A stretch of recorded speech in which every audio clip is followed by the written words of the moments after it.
Hi everyone and welcome back to the channel. Today I have a question for you. What's so great about street photography?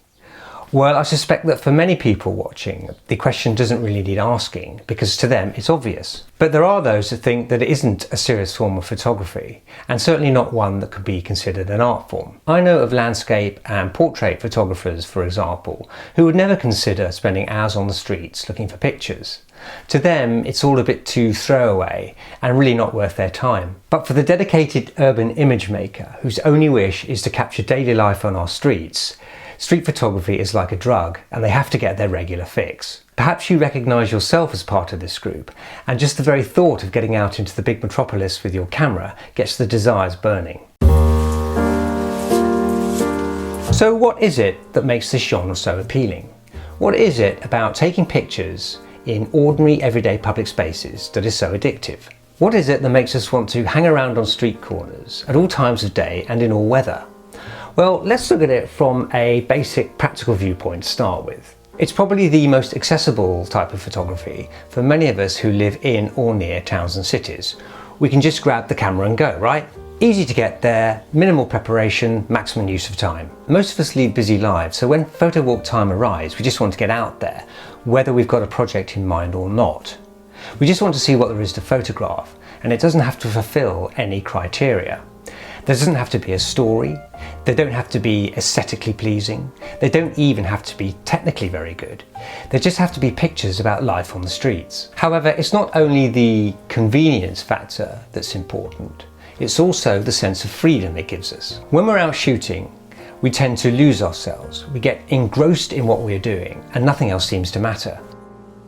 A sort of wanderlust overcomes us as we step out into our world, and we instantly become an anonymous bystander and an observer of the busy streets and their people. I started off doing landscape photography when I got my first camera because I lived out in the countryside at the time.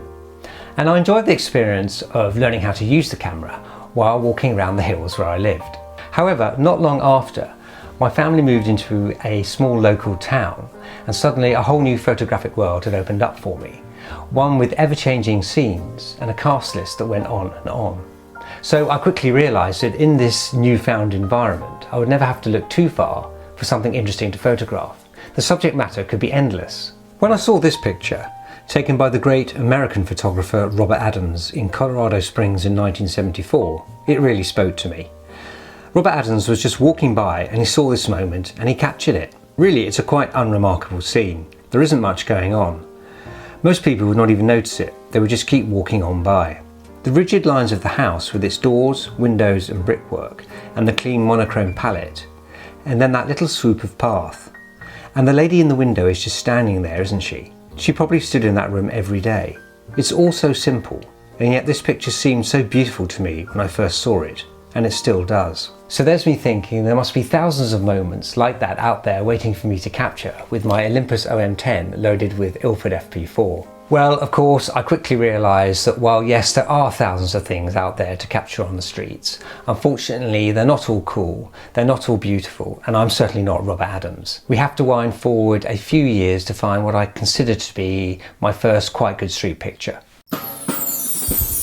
This grabbed shot of a bag lady, as we used to call them, in the City of London. Still using the Olympus and still shooting on FP4. When I excitedly developed and printed it in my bathroom darkroom, hoping that I had not cut off the lady's feet in my desperation to get the shot, I thought I'd arrived. Well, I sort of had.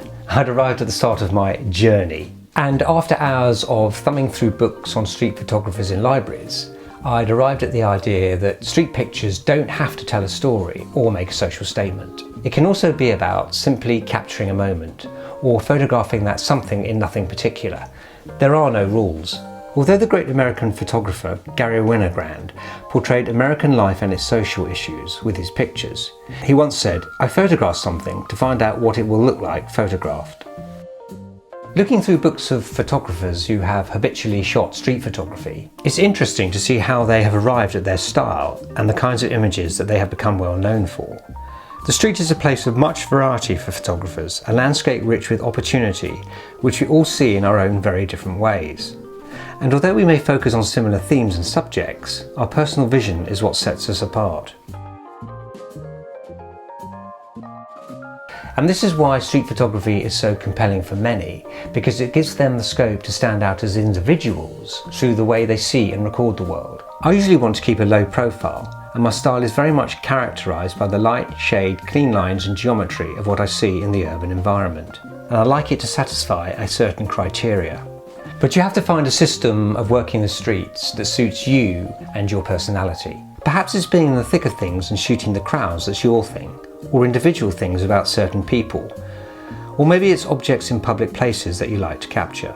We're all different and there are so many different things. Whatever your taste is, the street is a place you will likely find something to satisfy it. Aside from these more personal reasons, street photography of course is about the thrill of the hunt, the prey, the chase, the picture.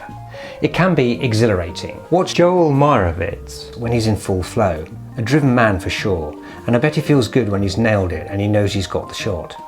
For him, being in the thick of it, when all humanity is whirling around him as they go about their daily lives, is the reason he is a photographer.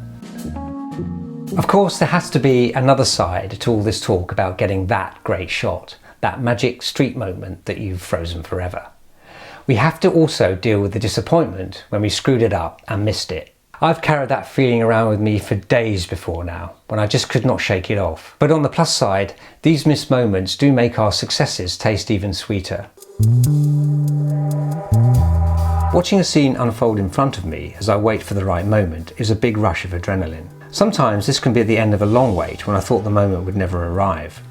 That split second when everything you hope for suddenly comes together. Bang, it's there and you've got it. It's an intense feeling of pleasure, it gets the heart racing. And then there are the surprise and unexpected moments when you see something and think, oh, I'll have that, thanks very much. The antennae has to be forever keen and twitching to grab these, but it should be anyway. Many street photographers have their favourite stamping grounds where they regularly choose to shoot. Even though over the years they get to know their patch really well, it can still feel like unknown territory each time they go back. I think this is what I love about my favourite haunts. I sort of feel like I belong there. Places rarely stay the same for very long. Even a small change in your direction or trajectory can give a refreshingly different feel to your photo walk. Seeing familiar things from different angles can give you new ideas about how to capture them. And then there's the attraction of being able to blend in with the crowd. Unless you're trying to do in-your-face style street portraiture like Bruce Gilden, shooting the streets gives even the shyest of photographers the chance to take candid pictures while remaining largely undetected and without interrupting the flow of life. I'm not particularly courageous about doing portrait work on the street and I have shied away from it, but my hat does come off to those who would just automatically go for the shot. Street photography is like the international language of picture taking.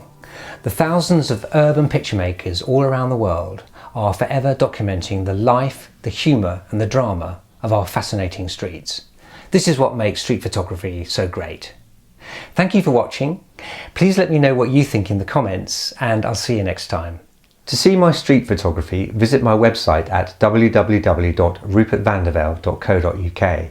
And check out my book, Fine Art Street Photography, From How to Use Light to What to Look For in a Scene. Fine Art Street Photography shows you how to turn the urban environment into striking street images. This book is available on Amazon.